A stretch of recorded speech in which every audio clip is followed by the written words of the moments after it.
नमस्कार दोस्तों, मैं हूं आपका दोस्त विनोद। स्वागत करता हूं वीडियो सीरीज़ में। दोस्तों अगला प्रॉब्लम सॉल्व करते हैं। ये भी अगेन TCS NQT 2020 का प्रॉब्लम है। फिर से एक शानदार प्रॉब्लम है। अपने को यहाँ पे स्टोरी बेस्ड क्वेश्चन दिया गया है और समझना होगा क्वेश्चन को, देन उसके बाद इसको कोड करना होगा। ठीक है, मैं आपको एक एक लाइन बाय लाइन समझाऊंगा, आपको सब कुछ समझ में आएगा। बिल्कुल टफ नहीं है। ठीक है, पेशेंस रखना और एक एक चीज़ को बहुत ध्यान से समझना, नोट करते जाना, आपको ज़रूर समझ में आएगा। ठीक, यहाँ पे क्वेश्चन में क्या दिया हुआ है पहले इसको पढ़ते हैं। Selection of MPCS exam include a fitness test which is conducted on ground. ठीक है, कोई एक एग्जाम होगा जहाँ पे फिटनेस टेस्ट होता होगा, जहाँ पे 3 बैच बनाए जा रहे हैं। किसके? बैच ऑफ 3 ट्रेनी, मतलब कि एक बैच में 3 ट्रेनी होंगे, 1 2 3 इस तरीके से। ठीक, 1 2 3, एक एक बैच में 3 ट्रेनी होगा, ये लिखा हुआ है। अपियरिंग फॉर रनिंग, वो लोग दौड़ने वाले हैं इन अ ट्रैक फॉर 3 राउंड, मतलब कि 3 राउंड ये दौड़ेगा, 3 राउंड ये दौड़ेगा, 3 राउंड ये दौड़ेगा। You need to record their oxygen level, अपने को उनका ऑक्सीजन लेवल रिकॉर्ड करना है आफ्टर एवरी राउंड, हर एक राउंड के बाद अपने को करना है। ठीक है, तो आप खुद सोच के देखो, इसके 3 बार रिकॉर्डिंग करने होंगे आपको। ठीक, क्योंकि 3 बार अपने को 3 राउंड इनको दौड़ाना है। एक राउंड के बाद इसका नापना होगा, अगले राउंड में इसका नापना होगा, अगले राउंड में इसका नापना होगा। ठीक, उसी तरीके से इसका भी 3 बार नापना होगा, 1 2 3। बड़ी सिंपल और कॉमन सेंस की बात है। देखो, कोडिंग प्रॉब्लम को सॉल्व करने के लिए आपको कॉमन सेंस का होना ज़रूरी है। ठीक है, आप एकदम डम्ब नहीं रह सकते। अपने को क्या करना है, जो अपन रियल लाइफ में जो काम करते हैं ना, जैसे हम सोचते हैं, इंसान के बच्चे के जैसे हम अगर सोचें तो बिल्कुल क्वेश्चन सॉल्व हो जाएगा। कुछ भी खास नहीं है इस क्वेश्चन में, मैं आपको बता रहा हूँ। देखो, after trainee are finished with all rounds calculate for each trainee his average, मतलब कि आप खुद सोच के देखो, ये इसने ख़त्म किया तो इसका जो एवरेज है वो निकालना है मेरे को। ठीक है, वैसे ही सेकंड कैंडिडेट का एवरेज निकालना है। ठीक है, उसके बाद फिर क्या बोलते हैं, all over the 3 round and select one with highest oxygen level. ठीक है, तो अपने को इस बैच में से हाईएस्ट ऑक्सीजन लेवल वाला बताना है कौन है, और इस बैच से भी, मतलब जितने ही बैच होंगे उससे। As the most fit trainee, उसमें से जिसका भी ऑक्सीजन लेवल सबसे ज़्यादा होगा उसको मोस्ट फिट ट्रेनी बोल देना है। अगर एक से ज़्यादा ट्रेनी का सेम एवरेज लेवल आया, ठीक है, जो ऑक्सीजन लेवल अगर सेम आया, तो they all need to be selected, तो अपने को सबको सिलेक्ट करना है। अब ये तो हुई कहानी। कहानी में अपने को इस तरीके से खेलना है, वो अपने को बता दिया है। उसके बाद फिर बोलता है display the most fit trainee, ठीक है, and highest average oxygen level. तो जैसे कि अपने को बताया कि देखो, यहाँ पे क्या लिखा हुआ है, द ऑक्सीजन, यहाँ पे नोट करके अपने को बहुत इंपॉर्टेंट चीज़ें लिखी हुई है। Oxygen level enter should not be accepted if it is not in the range, मतलब 1 से लेके 100 तक के ही अपने को डालना है वैल्यूज़ को। ठीक है, if the calculated maximum average value of trainee is below 70, तो उसको डिक्लेयर कर दो अनफिट है, साला निकाल दो इसको। ठीक है, with meaningful message all the trainees are unfit, इस तरीके से लिखना है। ठीक है, उसके बाद फिर लिखा है average oxygen value should be rounded. Average वाली जो वैल्यू है उसको अपने को राउंड मानना है, मतलब कि उसको एंड वैल्यू अपने को ले लेना है। उसके बाद फिर एग्जांपल यहाँ पे दिया हुआ है, जैसे ये पहले वाले ट्रेनी का ऑक्सीजन लेवल है। ठीक है, पहले ट्रेनी का ऑक्सीजन लेवल, दूसरे ट्रेनी का, फिर ये तीसरे ट्रेनी का, ये एक बैच हो गया। ठीक है, ये एक बैच। देन उसके बाद फिर अगले बैच में अपने को यहाँ पे एक ही बैच के लिए करना है काम, एक ही बैच के लिए मैं आपको सिर्फ समझा रहा था वहाँ पे। ये यही बैच कितने बार दौड़ने वाला है, 3 राउंड दौड़ेगा। ये फर्स्ट राउंड। ठीक है, ये फर्स्ट राउंड की बात करें। फिर अगला राउंड होगा तो अगले 3 जो रिकॉर्ड है, ये दोनों जो वैल्यूज़ हैं, ये दोनों क्या सेम बंदे की होंगी क्या भाई? बिल्कुल सिंपल सी बात है, ये सेकंड राउंड है। सेकंड राउंड में जो पहली वैल्यू है ये बिल्कुल सेम बंदे की होगी। ठीक, कॉमन सेंस की बात है। फिर अगले राउंड में ये जो थर्ड राउंड है, इसमें जो पहली वैल्यू होगी ये सेम बंदे की होगी। ठीक है, थर्ड राउंड का ऑक्सीजन लेवल नापा गया। ठीक है, तो एक ही बैच के लिए आपको ये काम करना है। तो आउटपुट क्या होगा, सबसे ज़्यादा यहाँ पे ऑक्सीजन लेवल अगर आपको दिख रहा है तो सबसे ज़्यादा फर्स्ट वाली ट्रेनी का होगा। ठीक है, फर्स्ट वाली ट्रेनी का सबसे ज़्यादा एवरेज ऑक्सीजन लेवल का वैल्यू होगा। 1 और 3 दोनों का बराबर आ गया होगा, इसलिए दोनों आउटपुट में आ रहे हैं। तो इस तरीके से अपने को कुछ करके दिखाना है। मेरे हिसाब से आपको आइडिया समझ में आया होगा कि आखिर करना क्या है। अब सीधा चलते हैं अपने IDE पे और इसको ना कोड करके देखते हैं। तो मैं अपने सी लाइन को खोल लेता हूँ। अगर आपको ऑनलाइन प्लेटफॉर्म में आपका कंफर्ट लेवल बेहतर है तो आप बिल्कुल उसके साथ जा सकते हैं, कोई इशू नहीं है। मेरे को सी लाइन बेहतर लगता है सी और सी प्लस प्लस की कोडिंग के लिए, तो मैं हमेशा इसी को प्रेफर करता हूँ। ठीक, सेम वीडियो को मैंने जावा में और पाइथन में बना के रखा हुआ है। अगर आपको जावा या फिर पाइथन में इसको कोड देखना है तो आप वहाँ पे उसको देख सकते हो, एज इट इज़ है। ठीक है, थोड़ा सिंटैक्स और सिमेंटिक्स बस अलग है, कुछ भी खास नहीं है। तो मैंने यहाँ पे पहले से कोड करके रखा हुआ है आपको लाइन बाय लाइन, ताकि मैं अच्छे से आपको समझा सकूँ। ठीक है, क्योंकि क्या होता है कि अगर मैं यहाँ पे लगातार लाइव कोड करते जाऊँ तो इसमें प्रॉब्लम ये होती है कि समझा कम पाता हूँ और कोड ज़्यादा करता हूँ मैं। ठीक है, तो बेहतर ये है कि मैं आपको लाइन बाय लाइन ट्रेस करके बताऊँ कि आखिर मैं ये क्यों कर रहा हूँ। ठीक है, क्योंकि आपको ना सबसे ज़्यादा दिक्कत यहीं पे होती है कि समझ में नहीं आता कि हम ऐसा कैसे सोचेंगे। तो मैं आपको वो सारी चीज़ें सिखाने वाला हूँ यहाँ पे। देखो, अब यहाँ पे इस क्वेश्चन को अगर आप ध्यान से देखो, तो आपको एक छोटा सा चीज़ पहले समझना होगा। एक छोटा सा चीज़ क्या सीखना होगा कि आप खुद सोच के देखो, अगर आप सी प्रोग्रामिंग को यूज़ कर रहे हो तो आपको यहाँ पे सबसे पहले एक ही बंदे की 3 वैल्यू लेना है। ठीक है, एक ही बंदे की 3 वैल्यू देखो ले रहे हैं। ठीक, राउंड 1, राउंड 2, राउंड 3। ठीक, इस तरीके से कुछ, तो टोटल जितनी भी वैल्यू हम लोग ले रहे हो सकता है एक से ज़्यादा बैच भी कर दें, तो कोई बहुत बड़ी बात नहीं है। ठीक है, बहुत सिंपल है, तो ये तो अपन कर लेंगे। तो मैं यहाँ पे क्या करने वाला हूँ, मैं आपको बता रहा हूँ, मैं आप यहाँ पे क्या करने वाला हूँ। मैं ना 2D एरे और 1D एरे का यूज़ करूँगा। सर क्यों करूँगा, अभी आपको धीरे धीरे करके समझ में आएगा। ठीक है, मैं यहाँ पे क्या करूँगा, ये इस तरीके से मैं आपको समझा रहा हूँ, 1 2 और ये 3, इसको थोड़ा छोटा कर लेते हैं, ये इस तरीके से। अब देखो, ये मेरा 0 1 2, ये मेरे रो के नाम है 0 1 2 0 1 2 0 1 2। ठीक, ये मैंने लिख दिया। अब उसके बाद मैं इस तरीके से वैल्यूज़ को डालूंगा, 95 92 92, जो भी वैल्यूज़ है यहाँ पे। तो ये पहले बंदे की, दूसरे बंदे की, तीसरे बंदे की। ठीक है, राउंड 1 पे आ गए, ये पहला राउंड हो गया। फिर दूसरा राउंड 92 90 92, ये दूसरे राउंड की कहानी हो गई। फिर तीसरे राउंड की कहानी हो गई। तो अपने को क्या करना होगा, अपने को इसको पकड़ना है, इसको पकड़ना है, और यहाँ पे जो वैल्यू आएगी इन तीनों वैल्यू को पकड़ना है और इनका एवरेज निकाल देना है। ठीक है, एवरेज निकाल के मैं क्या करूँगा, एक 1D एरे पकड़ लेता हूँ। ठीक है, एक 1D एरे पकड़ लिया। अब यहाँ पे, अब भाई आप खुद ही सोच के देखो यहाँ पे कितने बंदे होंगे, मतलब आप खुद सोच के देखो, अगर ये राउंड 1 है, राउंड 2 है, राउंड 3 है। ठीक है, 3 राउंड है। ठीक है, राउंड 1, राउंड 2, राउंड 3, तो किसी बंदे के कितने सारे वैल्यूज आएंगे मेरे पास, 3 वैल्यू।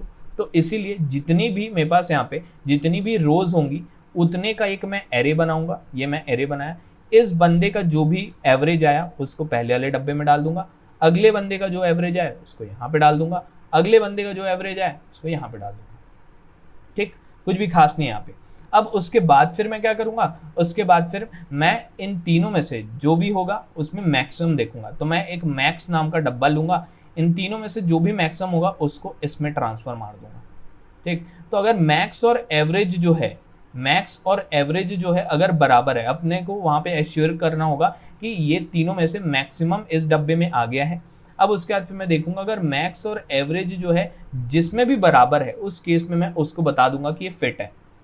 ठीक है, उस केस में बता दूंगा फिट है। मैं अभी आपको इसको कोड में समझाऊंगा, ज़्यादा बेहतर समझ में आएगा। थोड़ा बहुत आइडिया आपका क्लियर हुआ होगा कि आखिर मैं करने क्या वाला हूँ। ठीक है, अब मैं आपको ना कोड में दिखाता हूँ और एक एक चीज़ को मैं आपको ट्रेस करके दिखाऊंगा, तभी आपको चीज़ें समझ में आएगी। देखो, सबसे पहले मैंने यहाँ पे एक 2D एरे बनाया। देखो, एक 2D एरे मैंने बनाया। ठीक, सेम उसी तरीके से यहाँ पे आपको ट्रेस करना है। मैं एक बड़ा सा 2D एरे बना देता हूँ और अपने को यहाँ पे जिस तरीके से लिखा हुआ है उसी तरीके से चलना है। इनपुट में मेरे हिसाब से आपको सिर्फ 9 वैल्यूज़ ही लेनी है। ठीक है, 9 वैल्यूज़ एक बैच के लिए काम करना है। आप चाहो तो मल्टीपल बैच के लिए भी ये काम कर सकते हो, कोई इशू नहीं है। अभी आपको एक बैच के लिए ही करना है तो ठीक है, एक बैच के लिए अपने को मेरे हिसाब से आपको समझ में आ रहा होगा कि 3 ही रोज़ अपने को लगेंगी। ठीक है, ज़्यादा बड़ा आपको देगा भी नहीं वो क्वेश्चन। और ये इस तरीके से मैं यहाँ पे बना लिया, ये मैंने 2D एरे बना लिया। 0 1 2, ये कॉलम के नंबर लिख देते हैं, 0 1 2 0 1 2 0 1 2। अब उसके बाद फिर आपको क्या करना है, उसके बाद यहाँ पे वैल्यूज़ को फिल करना है। तो वैल्यूज़ को अपन फिल कर देते हैं। तो यहाँ पे वैल्यूज़ क्या क्या हैं, 95 92 92, ठीक है, कुछ भी वैल्यू फिल कर देते हैं, कोई दिक्कत नहीं है। 95 92 92 90 मान लेते हैं, 92 95 94 91 95, ठीक है, जो भी वैल्यूज़ अपन भरे। अब देखो, ये हमने कर लिया। अब ये अभी वैल्यूज़ नहीं भराई है। ठीक है, मैं यहाँ पे वैल्यूज़ फिल तो कर दिया हूँ लेकिन वैल्यूज़ अभी भराई नहीं है, वो कुछ भी हो सकता है। ये लाइन का मतलब ये है कि अपन 2D एरे बना लिया। ये लाइन का मतलब ये है कि मेरे को एक 1D एरे चाहिए और उतने ही डब्बे रखा हूँ जितने यहाँ पे रो हैं, ठीक है, 0 1 2 मैंने यहाँ पे डब्बे बना दिए, ठीक, और यहाँ पे मैंने 0 डाल दिए। सिर्फ एक इनिशियलाइजेशन क्यों 0, बाकी नहीं क्यों, अपने आप बाय डिफॉल्ट 0 डाल देगा वो, ठीक है। अगर आपको सी प्रोग्रामिंग पता है ये सारी चीज़ें आपको पता होंगी, ठीक। उसके बाद फिर नीचे आते हैं आई और जे, इंट आई जे मैं यहाँ पे 2 डब्बे बनाया हूँ। क्यों बनाया हूँ, क्योंकि मेरे को रो और कॉलम में ट्रेवर्स करना है, इस 2D एरे के एलिमेंट्स को एक्सेस करना है, इस 2D एरे में एलिमेंट्स को डालना है। कैसे डालूँ, और मैक्स नाम का डब्बा बनाया हूँ जो कि मैं आपको बताया था, ये बाद में काम आएगा। तो देखो सबसे पहले आप खुद ही सोच के देखो, अगर मेरे को इस वाले एलिमेंट को एक्सेस करना है तो मेरे को 0 0 पोजीशन चाहिए, ठीक है, 0 थ्रो और 0 कॉलम। इस वाले को चाहिए तो 0 थ्रो फर्स्ट कॉलम, इस वाले को चाहिए तो 0 थ्रो सेकंड कॉलम। मैं यहाँ पे क्या कर रहा हूँ, कुछ नहीं, एकदम सिंपल सा 2D एरे में जिस तरीके से इनपुट लेते हैं 0 से लेके 3 तक के लूप चला रहा हूँ, मतलब 0 1 और 2 के लिए लूप चलेगा। वैसे ही j = 0 से j <3 0 1 2 के लिए लूप चलेगा। तो अपन क्या करें, यहाँ पे स्कैन एफ कर रहे हैं, सारे के सारे एलिमेंट जो हैं वो यहाँ पे स्कैन कर ले रहे हैं यूज़र से। यूज़र अपने को पहली 3 वैल्यूज़ देगा और अपन यहाँ पे डालते जा रहे हैं, ठीक है। पहले वैल्यूज़ कहाँ पे आएगी, पहले देखो आई की वैल्यू पहले 0 है और आई की एक वैल्यू के लिए जे कितने बार चलेगा, 3 बार। तो आई की वैल्यू 0 रहेगी, जे 3 बार चल जाएगा, ठीक है, सॉरी 0 1 2, ठीक है। तो 0 0 वाली एलिमेंट फिल होगा, फिर यहाँ पे फिल होगा, फिर यहाँ पे फिल होगा, ठीक। फिर अगली बार j का वैल्यू एक इंक्रीमेंट होगा, j का वैल्यू एक इंक्रीमेंट होगा। i का वैल्यू अगेन मैं आपको बताया, i की एक वैल्यू के लिए j 3 बार चलने वाला है, j 3 बार चलेगा। तो अगली बार सॉरी ये i का वैल्यू बढ़ेगा, i का वैल्यू बढ़ेगा तो i का वैल्यू 1 हो जाएगा, j का वैल्यू 0 होगा, 1 होगा, 2 होगा। तो यहाँ पे अपन फिल करेंगे एलिमेंट्स को। तो यहाँ पे कुछ नहीं है, यूज़र से इनपुट मांगा है, कुछ भी खास नहीं है, ठीक है, यूज़र से इनपुट लिए। उसके बाद फिर यहाँ पे मैंने क्या किया कि अपने को वहाँ पे लिख दिया था क्वेश्चन में कि जो वैल्यूज़ है यहाँ पे ऑक्सीजन लेवल है वो 1 से 100 के बीच में ही वैल्यूज़ होनी चाहिए और कुछ नहीं होना चाहिए। तो यहाँ पे वही चीज़ लिखा हुआ है कि अगर 1 से छोटा वैल्यू अगर आप देते हो या फिर 100 से बड़ा वैल्यू देते हो, इनमें से कुछ भी आप करते हो तो उस केस में 0 डाल देना भाई, उस केस में यूज़र बकवास कर रहे हैं, ठीक है। तो आप चाहो तो यहाँ पे इनपुट इनवैलिड इनपुट लिख सकते हो, लेकिन वहाँ पे कुछ ऐसा दिया नहीं था कि अपने को इनपुट इनवैलिड ऐसा कुछ लिखना है। वो बोला था कि उसी को एक्सेप्ट करना है जो कि इस रेंज में हो। तो अगर रेंज में नहीं है तो आप सीधा वहाँ पे 0 लिख दो, कोई दिक्कत नहीं होगी, ठीक है।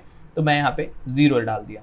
अब उसके बाद फिर मैं नीचे यहाँ पे आता हूँ और मैंने यहाँ पे क्या किया, अब अपने को क्या करना है, वैल्यूज़ यहाँ पे चली गई हैं, वैल्यूज़ जो भी यूज़र ने दी होगी वो चली गई है।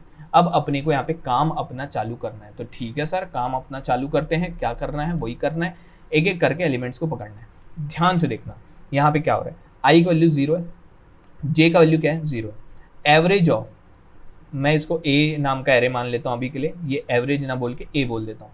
ए ऑफ सबसे पहले 0 होगा, A of 0 is equal to A of I का वैल्यू अभी 0 है, सबसे पहले आई का वैल्यू 0, जे का भी वैल्यू 0, ठीक है।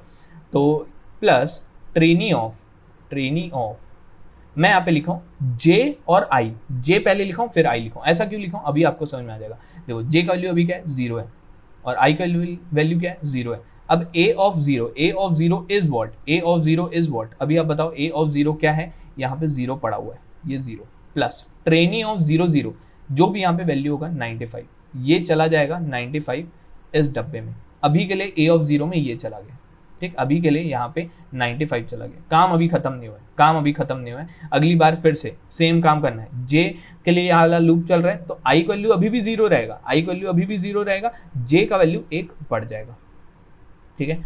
i की एक वैल्यू के लिए j 3 बार चलने वाला है, यहाँ पे j का वैल्यू बढ़ा तो अगली बार आप बताओ ये वाला चीज़ बस होगा। तो यहाँ पे पहले 0 0 था, अब क्या होगा, पहले j वाला बढ़ेगा तो 1 0 होगा, अगली बार 2 0 होगा। तो इससे क्या होगा, इससे ये होगा, पहली बार आपको ये वाला वैल्यू मिला, अगली बार आपको 1 0 का मतलब 1 और ये 0 ये वाला वैल्यू मिल जाएगा। आपको यही चाहिए ना, कैंडिडेट तो ये है, ये दोनों कैंडिडेट सेम है, तो यहाँ पे और अगली बार में ये वाला वैल्यू मिलेगा, ठीक है। ये 3 वैल्यू के लिए इसीलिए मैं j और i ऐसा लिखा हूँ, ठीक है। ये 3 वैल्यू के लिए अपने को यहाँ पे इस तरीके से लिखा हुआ है, ठीक है। तो मैं आपको दिखा देता हूँ, जस्ट अ सेकेंड। ये हो गया यहाँ तक के, अब इसको अपन मिटा देते हैं और मेरे हिसाब से आप समझ गए होंगे। उसके बाद फिर मैं क्या करते जा रहा हूँ, लगातार वहाँ पे वो प्लस करेगा, मतलब वो सबसे पहले एवरेज ऑफ आई लिया सबसे पहले, a ऑफ अगली बार में क्या हो गया था, ये वाले एलिमेंट को मैं एक्सेस कर रहा था, a of 0 is equal to जो भी आपका a ऑफ 0 है, अभी कितना है 95 हो गया है, तो 95 अगली बार मिलेगा, प्लस करेगा किसके साथ, ये जो वैल्यू अगला वाला जो वैल्यू लिया है 10, इसके साथ वो प्लस करेगा तो ये प्लस कर दिया।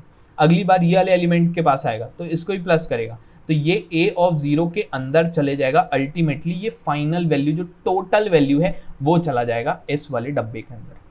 लेकिन अभी अपने को डिवाइड भी करना है, एवरेज लेना है, तो 3 बार अपन लिए, ठीक है। तो लास्ट में यहाँ पे जैसे ही लूप से बाहर निकला, ठीक है, जे वाला लूप खत्म हुआ, इसको डिवाइड कर दिए 3 के साथ, तो इस डब्बे के अंदर क्या चला जाएगा, एवरेज चला जाएगा। एवरेज चला गया डिब्बे के अंदर। सेम काम होगा अगले वाले एलिमेंट के साथ, ये वाला एलिमेंट, ये वाला एलिमेंट और ये वाला एलिमेंट, तीनों का यहाँ पे सम होगा, सम जाके यहाँ पे बैठ जाएगा, फिर लूप से बाहर निकल के एवरेज आ जाएगा इसके अंदर।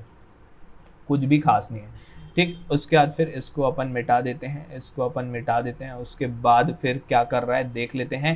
उसके बाद जैसा कि मैंने आपको बताया, अपने पास अब क्या है, अपने पास एक सुंदर सा 1D एरे है जहाँ पे तीनों के जो भी तीनों कैंडिडेट हैं उनके एवरेज वैल्यूज यहाँ पे रखा हुआ है, ठीक है। एवरेज वैल्यूज है यहाँ पे, ठीक है। Average value, average value, average value. अब अपने को यहाँ पर से तीनों में से मैक्सिमम चाहिए, तो मैं क्या करूँगा, एक मैक्स नाम का डब्बा बनाया। मैक्स नाम के डब्बे में मैं क्या करूँ, अगर average of I greater than max है, ठीक है, यहाँ पे जहाँ पे भी एक एक करके मैं लूप में पूरा दौड़ रहा हूँ, ठीक है। आई की वैल्यू पहले 0 होगी, फिर 1 होगी, फिर 2 होगी, पूरे यहाँ पे एरे में दौड़ रहा हूँ, और जहाँ पे भी average of I greater than max होगा, अपने को क्या करना है, मैक्स वाले डब्बे में वो चीज़ डाल देना है। इनिशियली मैक्स के अंदर 0 रखा हुआ है, ऊपर में मैंने डिक्लेयर करके रखा था मैक्स 0 है, तो यहाँ पे लेट मी से मान लेते हैं कि 95 यहाँ पे है। मैं आपको इसको ना करके दिखाता हूँ तो ये बेहतर समझ में आएगा। और यहाँ पे मान लेते हैं 95 वैल्यू है, यहाँ पे 90 वैल्यू है, यहाँ पे 92 वैल्यू है। तो सबसे पहले क्या होगा, ये चेक करेगा क्या एवरेज ऑफ आई, क्या यहाँ पे जो वैल्यू है क्या वो मैक्स से बड़ी है क्या, हाँ बड़ी है, तो उस केस में आप इस वाली वैल्यू को यहाँ पे डाल दिया। अगली बार मैं यहाँ पे आके खड़ा हुआ, यहाँ पे चेक किया क्या ये वाली जो वैल्यू है क्या ये मैक्स से बड़ी है क्या, नहीं है, तो मैं नहीं डालूंगा। फिर अगली बार आ गया है, क्या ये वाली वैल्यू जो है वो क्या मैक्स से बड़ी है क्या, नहीं है वैल्यू बड़ी, तो मैं इसी को रखे रहूँगा। और जहाँ पे वैल्यू बड़ी मिल जाती है मैं मैक्स वाले डब्बे में बदल दूंगा। तो इस वाले कोड से यहाँ पे अपन क्या एश्योर कर लेंगे कि मैक्स वाले डब्बे के अंदर मैक्सिमम वाली वैल्यू आ गई है। क्या गई है, मैक्सिमम वाली वैल्यू आ गई है उस बैच की, ठीक है, उस बैच की मैक्सिमम वाली वैल्यू अपने को इस मैक्स वाले डब्बे के अंदर मिल गई।